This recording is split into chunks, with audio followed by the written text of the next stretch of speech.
let's take a look at what happens over time with a short position. And now four things are going to happen. The first is the stock price changes, and so that again is going to be expressed as a percentage, a capital gain rate, a capital gain or a capital loss rate, a percentage of the original price. Dividends are paid, again, dividends at the rate expressed as a percentage of the initial price, but now the short owes the dividends to the entity from whom the shares were borrowed, so we're going to record dividends not as an asset, but as a liability. In addition, the short pays interest on the shares borrowed, and the rate depends on the supply of the stock to short. You pay a higher rate on hard to borrow stocks, HTB, at a rate applied to a price at the time of the short. So again, if I short stock and it's $100 and the rate is a set percentage, that's on the $100 original price, not on the price that changes. And then finally, because we've placed margin cash in the account, we actually earn interest on that margin cash. In the long position, the cash goes away because I buy stock, but in the short position, the cash is still sitting in my account, the margin cash, and so I actually earn interest at the money market rate on that cash at a rate applied to, again, the price at the time of the short, just to make it simple. So again, we'll assume all four of these rates are annual rates, and again, the time period is 1 year. It of course does not work that way, but this will make it simple, tractable, and still gives us a really good idea of what's going on. So let's do an example. We'll look at a dynamic over time. Dynamic means over time, short levered position.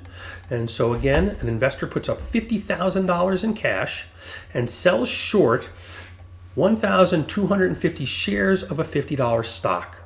And so the equity is the amount the investor puts up. Let's look at the calculations. So the cash from the short sale is 1,250 shares times $50, and so $62,500 in cash. The margin cash is the $50,000 put up, and so the total assets in the account are the 62.5 plus the 50 is 112,500. Note that this is the only thing that actually you can see when you go to your brokerage website. You don't actually see this cash from the short sale. We're including it in our accounting to make sure the balance sheet balances. And again, you only earn interest on the 50. You don't earn interest on the 62.5. The value of what we owe is the 1,250 times the 50 is the 62.5. Remember that we owe 1,250 shares currently priced at $50, and so the current value of the liability is 62.5. But as the price of the stock changes, the number of shares stays fixed, the value of what we owe changes, and again, the equity is just the assets minus the liabilities is the $50,000 in equity, which is of course equal to the $50,000 in margin cash that we put up. The initial margin rate is the equity divided by the value of the stocks owed, and so that's going to be 50 divided by 62.5, that's 80%. First thing we'll do is just an exercise. We'll calculate the margin call price. If the margin call happens at 30%, and we'll again assume this happens immediately, so we're not messing around. Here is my formula. I want to solve for P. Given MR, the margin rate equals 30%. That's an arbitrary number, but the rule, and so it's 112 is the total assets divided by the shares, which is 1,250 times 1 plus the margin rates, and now I got to be careful about my order of operations, and I get 69.23. Let's just double check.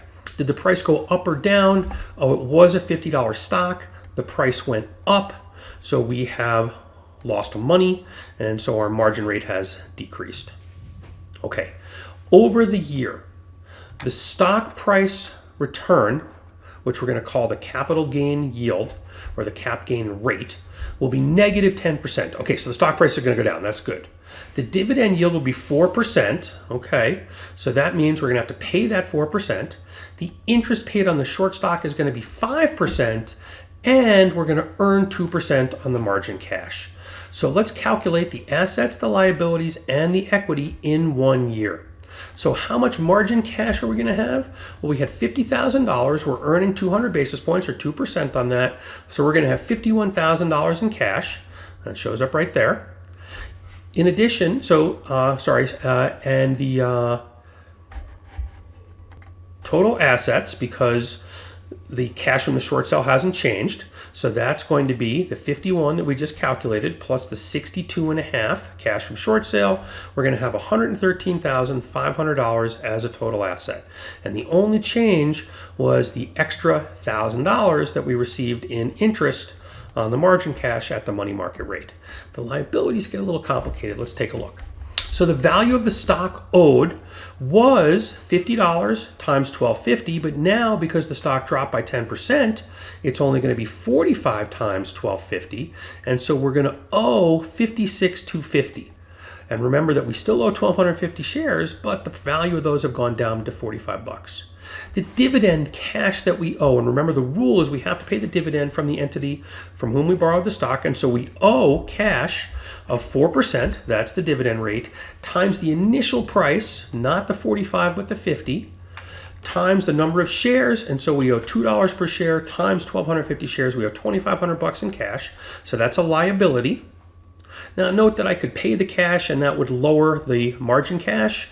That would leave equity unchanged, but we'll just account for it this way, sort of see it in the balance sheet.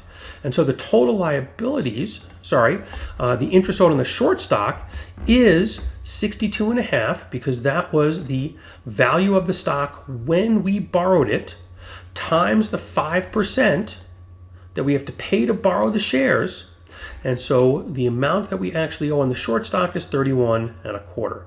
So we owe 56,250 in stock, we owe 2,500 in dividends, we owe 31.25 in interest on the short stock, and so that's also cash. And so our equity is going to be the 113,500 minus the sum of the 56,250, the 2,500, the 31.25, that's right here, and that's going to be 61,875, and so our equity is 51,625.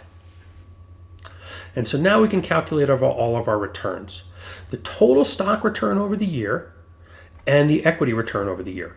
So the stock return is going to be the 45 plus 2 divided by 50, which is minus 6. And again, because we have expressed the capital gain rate at 10% negative and the div yield at 4, we can just add those. And so that makes it easier.